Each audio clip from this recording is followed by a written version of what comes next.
किसान, जमींदार और राज, कृषि समाज और मुगल साम्राज्य। लगभग 16वीं और 17वीं सदी।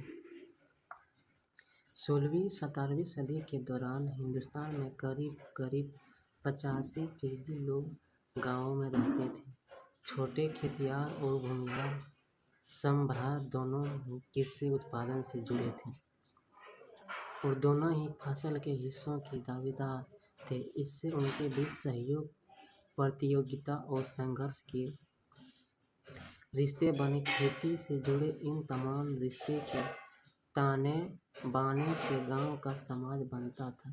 इसी समय कई बाहरी ताकतें भी ग्रामीण दुनिया में दाखिल हुई। जो बाहर का ताकत है ना, वो ग्रामीण में दिखाई देने लगा। इनमें सबसे महत्वपूर्ण मुगल राज था, जो अपनी आमदनी का बहुत बड़ा हिस्सा कृषि उत्पादन से उगाहा था। राज के नुमाइंदे राजस्व निर्धारित करने वाले, राजस्व वसूल करने वाले, हिसाब रखने वाले ग्रामीण समाज पर काबू रखने की कोशिश करते थे।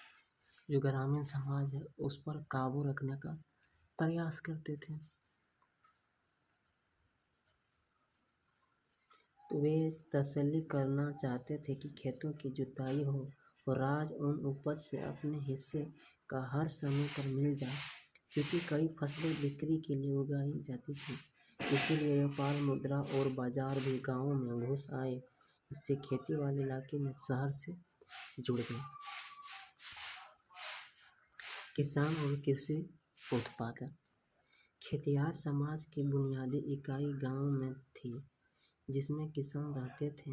किसान साल भर अलग अलग मौसम में तमाम काम करते थे। किसान जो साल में अलग अलग काम और तमाम काम करते थे, जिससे फसल की पैदावार होती थी, जैसे कि जमीन की जुताई, बीज बोना और फसल पकने पर उसकी कटाई। इसके अलावा वे उन वस्तुओं के उत्पादन में भी शरीक होते थे जो कृषि आधारित थी, जैसे कि शक्कर, तेल इत्यादि। लेकिन सिर्फ मैदानी इलाकों में बसे किसानों की खेती ही ग्रामीण भारत की खासियत नहीं थी। जो मैदानों इलाके में खेती होता था ग्रामीण का, वहाँ पर खेती नहीं था, अनेक अलग अलग जगह पर था।